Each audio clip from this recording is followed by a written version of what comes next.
Well, Mr. Jaishankar's post says that the words he used was not justified. It's a very mild way of rebuking somebody who's killed your own people.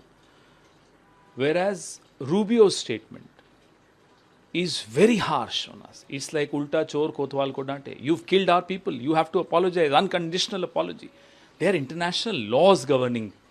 You can't attack a commercial vessel of a third country in a conflict. There is a San Rome manual which governs it. There is the Geneva Convention of 1949 which governs it. And there are additional protocols that govern it. Why was Mr. Jaishankar so apologetic? We've lost lives. We should have demanded apology, unconditional apology. But look at the international humiliation. And I don't understand why we did not open our mouth when INS Dena, that episode took place. If we had publicly rebuked America during that time, I don't think this would have been done by America. But the way PM Modi will meet Trump also, he's going to on a foreign visit. So do you expect that a PM will raise? Why do you expect this? Do you think the PM will raise it? The PM is absolutely happy posting his photographs with international leaders. That's it. That's the purpose of all his visits. If Donald Trump is your friend, we are very happy about it. But why should your friend be the enemy of India? He's your friend because you are the Prime Minister of India, not because you are Narendra Modi. Who bothers if you're not the Prime Minister of India? So as Prime Minister of India, it's your job to jolly well protect and defend the sovereignty of India, to protect the lives of Indians, and to and to publicly chastise America. I remember Devyani Khobragade episode when UPA 2 was in power. We took steps which were public. We were not scared of America. Why is Mr. Narendra Modi afraid of Donald Trump? Why is he afraid of America? What will the Congress party demand over this? Because we have lost 3. Well, we demand an apology. We demand the government to ensure that India gets an apology. After all, there needs to be some justice to the families of those who lost their loved ones. Sir, what's your take on the TMC controversy arises? We have seen in Bengal continuously that rebel MPs are going to meet Lok Sabha Speaker. I keep telling you, all of us keep telling you that Operation Kichad, wherever BJP goes, they spread unethical conduct in politics. And that's what is happening in Bengal too. CID also summoned Abhishek Banerjee. Yeah, but have you heard CID summoning any of their allies, any of BJP leaders? Have you heard that? Anybody who goes through the washing machine of Narendra Modi will not be summoned. Sir ship पर जो attack हुआ उसके बाद जयशंकर जी ने बातचीत की US secretary से, US secretary की ओर से भी एक स्टेटमेंट। अरे क्या बात की भाई, आपने बोला ये जस्टिफाइड नहीं है। जब आप किसी पंसारी की दुकान पे जाते हैं, बोले इतनी ज्यादा कीमत, जस्टिफाइड नहीं है। ये जस्टिफाइड नहीं है। 3 जिंदगियां गई हैं हिंदुस्तानियों की और आप कह रहे हैं जस्टिफाइड नहीं है। आपको बिना शर्त की माफी अमेरिका से मांगनी चाहिए थी और हमको वो माफी लेनी चाहिए थी।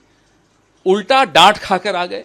उल्टा रूबियो कह रहे हैं कि ये टॉलरेट नहीं किया जाएगा। अरे आप कौन है भाई? और अंतर्राष्ट्रीय कानून, अंतर्राष्ट्रीय नियम हैं, जिनीवा कन्वेंशन है 1949 की, एडिशनल प्रोटोकॉल्स हैं, सैन रेमो मैनुअल है। एक कमर्शियल वेसल को इस तरह से अटैक करना और हमारे हिंदुस्तानियों की बेशकीमती जान चली जाए और हम मुंह नीचा करके आ जाएं। ये आईएनएस देना के वक्त अगर हमने आवाज उठाई होती तो आज ये दिन नहीं देखना पड़ता। तब भी हम चुप रहे, आज भी हम चुप हैं।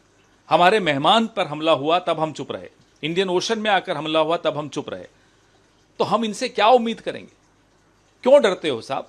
देवयानी खोब्रागाड़े जी का एपिसोड हुआ था यूपीए 2 के वक्त, हमने कुछ मजबूत कदम उठाए थे, डरे नहीं थे अमेरिका से। आज प्रधानमंत्री डरते हैं अमेरिका से। बार बार ये उदाहरण हमें मिलता है। G7 पे जा रहे हैं, वहां मुलाकात करेंगे। हमें पूरा भरोसा है कि प्रधानमंत्री एक शब्द उनके मुंह से नहीं निकलेगा हिंदुस्तान के 3 नागरिकों की हत्या के।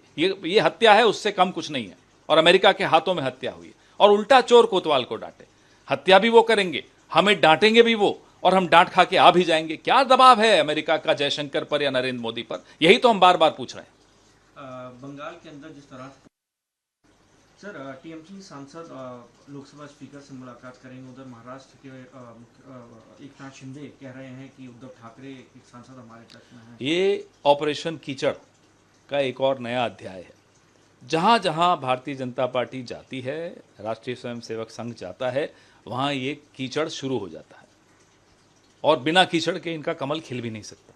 जहां इनका कमल खिलेगा वहां कीचड़ आएगा, जहां कीचड़ आएगा वहां इनका कमल खिलेगा। और अगर इनमें से कोई भी ईडी सीबीआई से बचने के लिए बीजेपी की तरफ चला जाता है, उनकी वॉशिंग मशीन की तरफ चला जाता है, सब ठीक है, सारी फाइलें बंद हो जाती हैं। ये महाराष्ट्र में हुआ, ये अब बंगाल में होता हुआ दिख रहा है, और कई राज्यों में आपने ये होते हुए देखा। राहुल गांधी एक कैंपेन लॉन्च कर रहे हैं, 4 अलग-अलग राज्यों में जो है मुलाकात करेंगे बच्चों की। इसका क्या ऑब्जेक्टिव? आज भारत का नौजवान बहुत रोष में है, दुखी है, उसको लगता है उसके साथ धोखा हुआ है, और हुआ भी है। उसका पूरा भविष्य अंधकारमय हो रहा है। ऐसे में राहुल गांधी एक ऐसे नेता साबित हुए हैं इस देश के, जो उन नौजवानों के साथ खड़े हैं, उनकी आवाज़ उठा रहे हैं और सरकार पर दबाव बना रहे हैं। इसी सिलसिले में हम ये एक सीरीज़ शुरू कर रहे हैं। 17 तारीख को कोटा से शुरू कर रहे हैं, जहां राहुल जी संवाद करेंगे नौजवानों से, उनका दुख साझा करेंगे, उनकी चिंताएं साझा करेंगे, और उनकी आवाज़ पूरे देश में फैलाएंगे।